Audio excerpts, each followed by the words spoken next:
J'espère que vous êtes confortablement installés. Ce soir, on va parler de la narrative qu'il y a en ce moment autour des DEX. Je vous dirai ce que j'en pense, on ira voir plein d'exemples. Ensuite, si vous hésitez à acheter des cryptos en ce moment, mais qu'en même temps vous attendez un crash sur le marché, j'aurai peut-être une solution pour vous. Mais on commence par quelques news. C'est AZK Crypto, bon live à vous. J'ai rien contre le projet Caps, Ternoa, etc. Mais c'est assez suspect. Il y a quelqu'un qui, alors je sais pas s'il est proche du projet, s'il en a beaucoup parlé ou quoi, Cryptomafia, qui a fait un post en disant, en gros, donnez la crypto qui va exploser cette année. Et il y a énormément de commentaires autour du projet Caps. Et je trouve ça un petit peu suspect. Ça me rappelle un petit peu Swissborg et compagnie. Il y a plein de comptes, c'est des bots qui chillent un petit peu, qui mettent un peu en avant le projet. C'est pas les seuls que j'ai vus. Il n'y a pas que Caps et Swissborg. J'ai déjà vu ça plein de fois. Mais je me demande si c'est vraiment des gens ou si c'est pas des bots. Je suis quasiment sûr que dans le lot, il y a des bots ou c'est des... Je sais pas. C'est hyper étonnant. Allez voir les réponses si vous voulez, mais il y a au moins 50% des gens, si c'est pas plus, qui ont parlé du Caps. C'est ultra suspect. Alors, à moins qu'il y ait des biais, je suis pas assez Edgar de Cryptomafia pour savoir s'il est très proche de Ternoa ou quoi, mais je trouve ça particulier. C'est Michael Burry qui a qui a supprimé son compte Twitter. Il me semble que maintenant il est de retour son compte. Je sais même pas s'il a été retweeté, j'ai pas été voir, mais on pourrait aller voir en direct. Mais en gros, il avait mis juste un tweet en disant sell juste avant le discours de Powell. Ça fait écho à la news de juste avant. Et les chiffres étaient ce qu'on attendait et tout s'est passé un peu comme prévu entre guillemets. Donc il avait supprimé son compte à l'instant. En tout cas, on pouvait plus aller sur son compte. Je sais pas si on peut. S'il est encore là, il est encore là. Il y a un tweet. Il y a un tweet. Cette fois-ci, c'est différent. On verra bien si cette fois-ci c'est différent.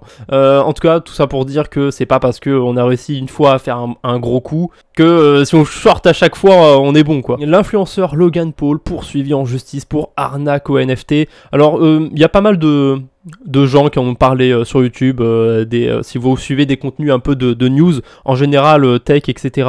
Il y a des chances que vous en ayez déjà entendu parler. Le projet Cryptozo, alors c'est pas lui qui l'avait créé, en gros, il y a un gars qui l'a embauché, ou je sais pas trop comment ça s'est passé, mais en gros, il y a un gars qui était en partenariat, on va dire, avec Logan Paul, qui avait un projet Cryptozo. C'est un peu con, parce que du coup, Logan Paul l'avait beaucoup mis en avant, ce projet, et ils sont barrés avec la caisse. C'est la vie, c'est comme ça, c'est difficile, ça arrive. Cette fois-ci, on est vraiment dans le cœur de la DeFi. A16Z, des conflits d'intérêts lors du dernier vote de gouvernance d'Uniswap. Parce que là, je vais pas vous lire tout l'article, mais en gros, A16Z, c'est une entité qui a énormément de tokens unis. Globalement, c'est pas du tout bon pour la gouvernance d'Uni. Cette entité est trop centralisée, il a trop de tokens unis et du coup, il peut plus ou moins choisir ce qu'il veut. Si d'un coup il lance, j'en sais rien, un proposal pour demander aux gens est-ce qu'on se déploie sur, je sais pas, Solana, n'importe quelle blockchain, il peut voter et ensuite limite faire passer son truc. Bon, on verra bien. On verra bien. En tout cas, c'est pas très très bon pour Uniswap pour la décentralisation, la gouvernance. En soi, c'est pas ultra intéressant, je pense, d'accumuler tous les tokens ou une grosse partie des tokens d'un projet pour pouvoir s'accaparer la majorité de la gouvernance d'un projet. Je pense que c'est une mauvaise idée parce que si on fait ça, ça va décourager des gens d'investir et tout. Mauvaise nouvelle là pour le coup, le protocole BonkDAO, victime d'un hack à 120 millions de dollars. J'ai vite fait un tweet par rapport à ça. En gros, c'est assez compliqué parce que il me semble qu'il n'y a pas qu'un seul protocole qui a été mis en question, mais ils avaient notamment un stablecoin euro qui s'est pété la gueule. On va voir ça. Hop, le B-Euro. Alors, à mon avis, c'est encore pas un bug de CoinGecko, mais on va les voir dans marché. Voilà. Vous voyez que sur toutes les sources, il est à 9, 9, 80, 9 centimes, 16 centimes. C'est bizarre. Encore aujourd'hui, il était à 10 centimes. Attendez, si je mets 100 B-Euro, vous voyez, je peux récupérer 1 dollar. Il vaut plus rien 3 dollars. Il vaut plus grand chose le B-Euro, enfin de toute façon, c'est pas qu'il vaut plus grand chose, c'est qu'il n'y a plus de pool de liquidité surtout. Dans l'autre sens, si je mets 100 dollars, vous voyez, je récupère dans les 600 B-Euro, donc il vaut pas du tout 80 centimes. Le truc, c'est fait hacker, je sais plus exactement ce que c'était les répercussions sur le B-Euro, je crois que c'était au niveau du collatéral. Tout ça, c'était autour d'un problème d'Oracle. C'est comme sur AAV. par exemple sur AAV, on utilise des oracles pour vérifier la valeur des cryptos sur la blockchain. Parce que nativement sur Ethereum, il n'y a pas genre tel crypto qui vaut tant. Pour avoir ce genre d'informations, il faut utiliser des oracles pour, entre guillemets, retranscrire, traduire une donnée réelle dans quelque chose du langage de la blockchain. La néobanque Revolut lance un service de staking pour plusieurs crypto-monnaies. C'est plutôt pas mal, hein, j'ai envie de vous dire. Moi je m'en fous personnellement, hein, vu que je suis très finance décentralisée, mais c'est bien que un acteur comme Revolut facilite ça, entre guillemets, ou rende ça un peu plus mainstream. On va dans le bon sens. Après, personnellement, je vais pas trop m'attarder dessus parce que je suis pas du tout l'audience qui est visée par ça. Hein. C'est cool, mais j'irai pas l'utiliser. Vous l'avez probablement vu passer aussi. Mais Binance a lancé en France et au Canada, si je dis pas de bêtises pour l'instant, son outil Binance Tax. J'ai pas essayé. Peut-être que je l'essaierai dans les prochaines semaines. Je sais pas comment ça marche. Il me semble que c'est dispo que pour Binance. Donc si vous allez faire des carabistouilles sur d'autres échangeurs centralisés, je pense pas que ce soit pris en compte. Si vous utilisez la DeFi, voilà, voilà. Hein. Si vous mettez $100 sur AAV et que vous sortez $105, partez du principe que vous avez fait $5, genre la plus-value 100%. Hein. Allez pas vous embêter à calculer. Non, plus-value à 100%. Si vous allez sur PancakeSwap, que vous déposez des stablecoins et que vous gagnez du cake, pareil, considérez que le cake vous l'avez acheté à $0 et que vous êtes en plus-value à 100% si un jour vous le dépensez. Voilà. Et dernière petite news, voilà. J'aime bien terminer par une news un petit peu cocasse, un petit peu rigolote. Des centres de désintoxication pour crypto-addicts. Alors, why not, hein, il faut bien se faire son beurre hein, quand on a son master psychologie. Et j'ai été vite fait lire l'article. Alors, c'est à Majorque. C'est un centre luxueux. Le montant d'un séjour, c'est plus de $75 000. Je suis pas sûr que ça convienne au monsieur tout le monde qui a mis l'épargne de mémé dans les cryptos, malheureusement. Hein. Mais là, si c'est votre cas, tant pis, il va falloir faire avec votre addiction. Mais si vous êtes riche, ne vous en faites pas. On a la solution pour vous. On a un petit centre de désintoxication, c'est magnifique. Est-ce que ça, ce serait pas bien pour SBF, justement? Il a fait plein de carabistouilles, pareil, hein, je sais plus comment s'appelle la nana d'Alameda. Hop, on les envoie là-bas à Majorque. Un petit stage pendant un mois ou deux.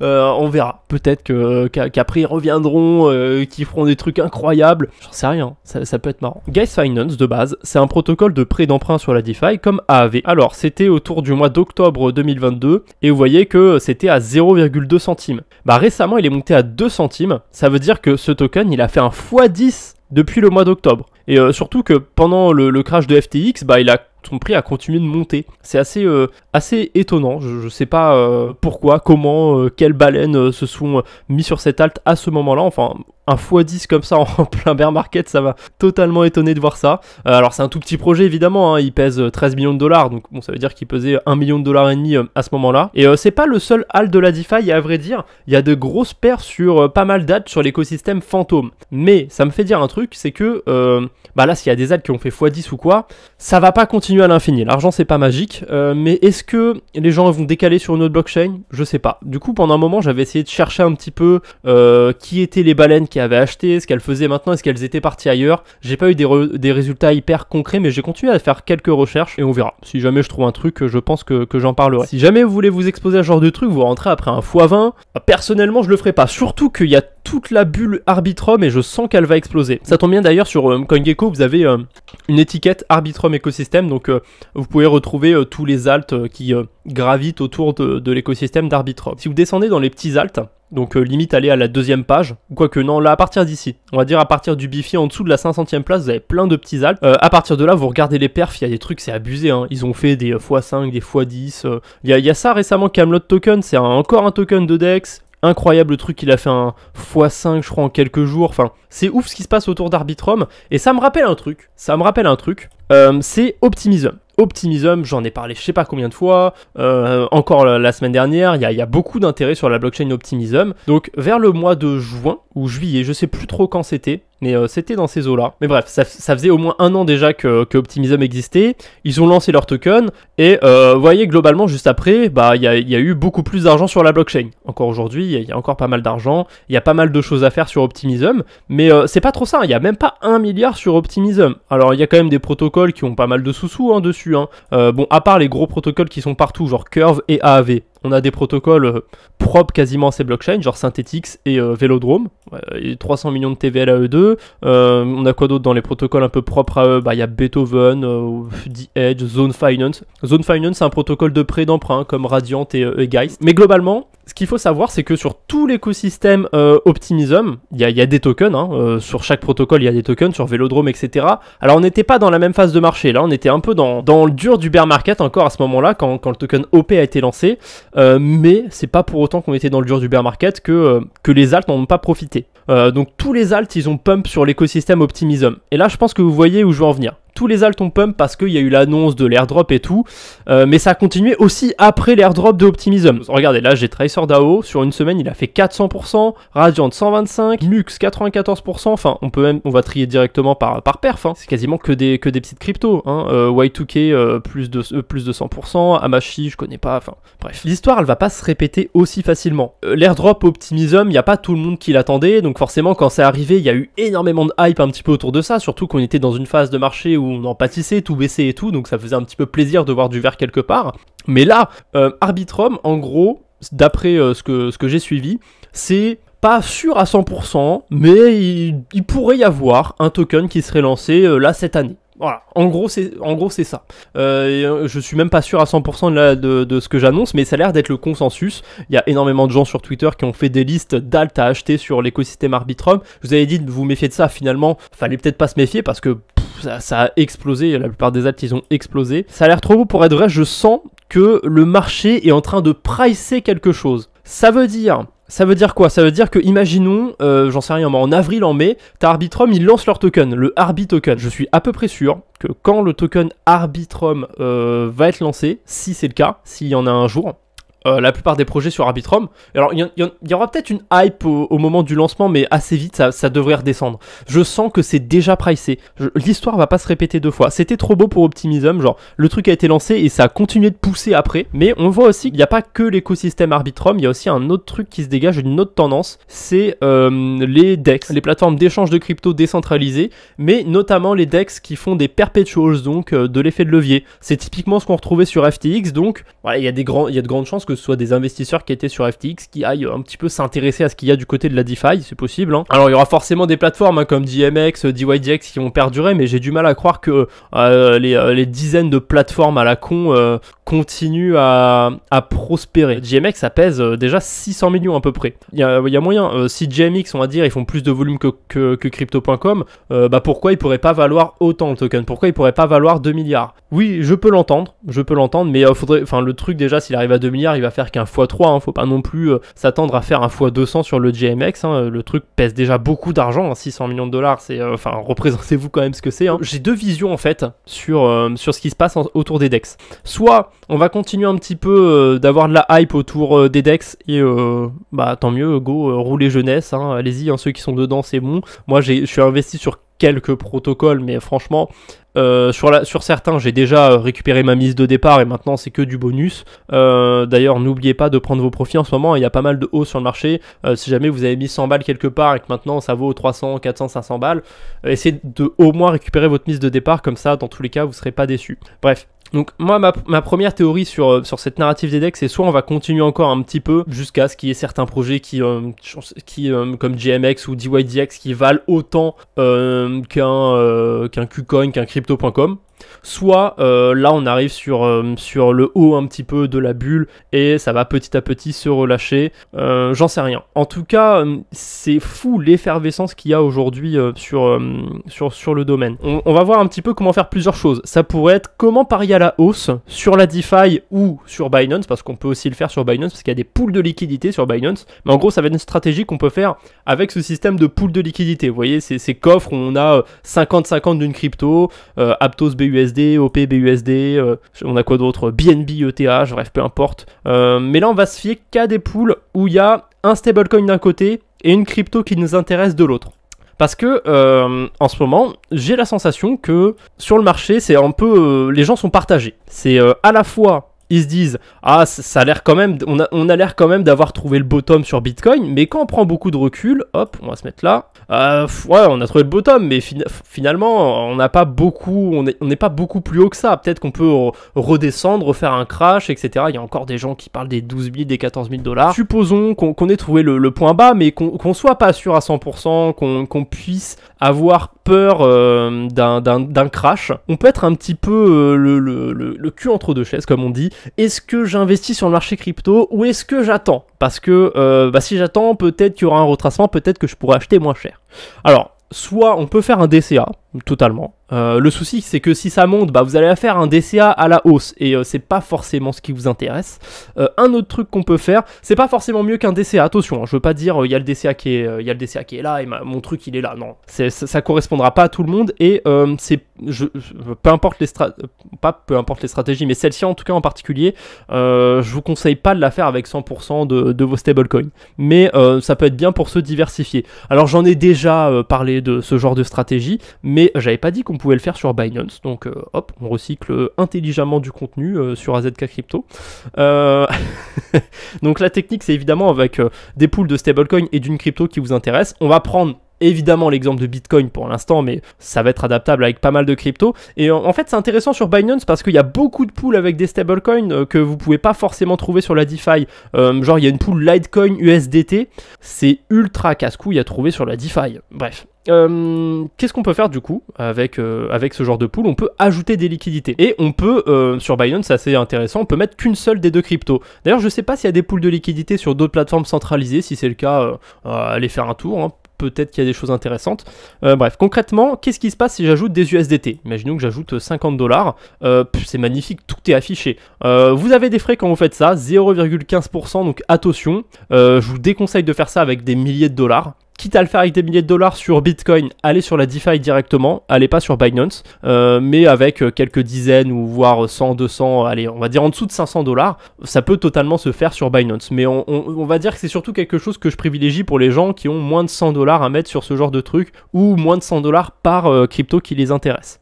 Vous voyez que le minimum c'est 10 $ d'ailleurs. Ça peut varier, mais généralement ça doit être autour de 10 $, je pense. Ouais, vous ajoutez des USDT, en fait ce qui se passe c'est que la moitié va être convertie dans l'autre crypto, donc là ça va être en Bitcoin. À quoi ça sert du coup de s'exposer à la pool USDT BTC en mettant que l'USDT? Eh ben on va pouvoir parier entre guillemets à la hausse sur Bitcoin grâce à ça. Parce que qu'est-ce qui va se passer? Imaginons le prix de Bitcoin augmente. La pool de liquidité elle va pas rester à ce que vous avez mis au départ. Donc on va aller vite fait sur Bitcoin. Hop, 25 $, ça vaut, on va dire pour arrondir, ça vaut 100 000 Satoshi. Voilà. 25 $, c'est 0,001 Bitcoin, donc 100 000 Satoshi. Donc globalement, vous déposez 50 USDT sur Binance, c'est dans revenu passif et vous avez farming de liquidité. Bref, je crois que c'est un autre nom sur l'application mobile, on s'en fout. Donc vous déposez vos 50 USDT, vous avez une part dans la pool de liquidité et numériquement vous avez 25 USDT et 100 000 Satoshi. À moins qu'il y ait un souci avec le stablecoin, normalement il est censé rester très proche de 1 $. Hein, pas forcément à 1 $ tout pile, mais très proche en tout cas. Ça, normalement on est bon. Très proche de 1 $. Mais le Bitcoin, lui, il va bouger, hein. En ce moment il est autour de 23 000 $, mais peut-être que dans un mois il sera à 20 000, peut-être qu'il sera à 26 000. Selon la baisse ou la hausse qu'il va faire, ça va déséquilibrer votre pool de liquidité. Si vos bitcoins ils valent plus 25 $ mais ils valent 30 $ maintenant, c'est pas bon. Donc vous allez avoir mathématiquement dans la pool de liquidité moins de bitcoin qu'au début, moins de 100 000 Satoshi, on va dire 90 000 maintenant, et vous allez avoir plus que 25 USDT, vous allez en avoir 27,5. Voilà, c'est vraiment un exemple, hein. Par contre, quand ça se décale, ça crée des impermanent loss. Je rentre pas dans les détails, mais en gros, ça nous intéresse. Les impermanent loss, on s'en fout en fait dans la stratégie qu'on fait. Ça va avoir un intérêt si on met des USDT et des bitcoins. Là pour le coup, on s'amuse à surfer les impermanent loss. C'est ça qui va nous intéresser. Dans ce scénario-là, ce qui est intéressant, c'est que on a réussi à faire grossir notre part en USDT. Et évidemment, au retour, c'est la même chose qu'à l'aller. On peut tout sortir en USDT. Et si votre part elle a évolué comme j'ai dit avec 27,5 USDT et l'équivalent en Bitcoin, vous pouvez tout sortir en USDT et 27,5 x 2, ça fait 55. Donc vous avez gagné 10% en USDT, et ça globalement c'est si Bitcoin il arrive à peut-être 27 000 $. De tête je saurais pas trop dire, mais ouais ça doit être ça. S'il arrive à 27 000 $, hop, vous gagnez 10%. Donc Bitcoin aura fait plus de 10%, donc c'est moins intéressant que d'avoir acheté du Bitcoin. Mais si en ce moment vous êtes dans le cas de figure où vous savez pas trop quoi faire, si vous n'avez pas envie de vous débarrasser de tous vos stablecoins, vous pouvez les mettre sur ce genre de stratégie. Dans le cas où Bitcoin baisse, et ben là vous pouvez en acheter moins cher entre guillemets. Aujourd'hui il est à 23 000 $. Mais aujourd'hui vous êtes dans le doute, vous savez pas s'il faut en acheter maintenant ou s'il faut attendre un petit peu. Mais vous voulez parier quand même vos stablecoins. Donc en gros on va se retrouver plus ou moins dans un scénario gagnant-gagnant. Soit Bitcoin monte et on va avoir des intérêts sur ces stablecoins, soit Bitcoin baisse et là c'est l'inverse. La poule elle va se déséquilibrer comme je vous ai dit, sauf que Bitcoin baisse. Donc au début vous aviez 25 $ de chaque, hein, on a déposé 50 USDT, 25 $ d'USDT, 25 $ de Bitcoin. Hop, vos Bitcoins ils valent plus que 20 $.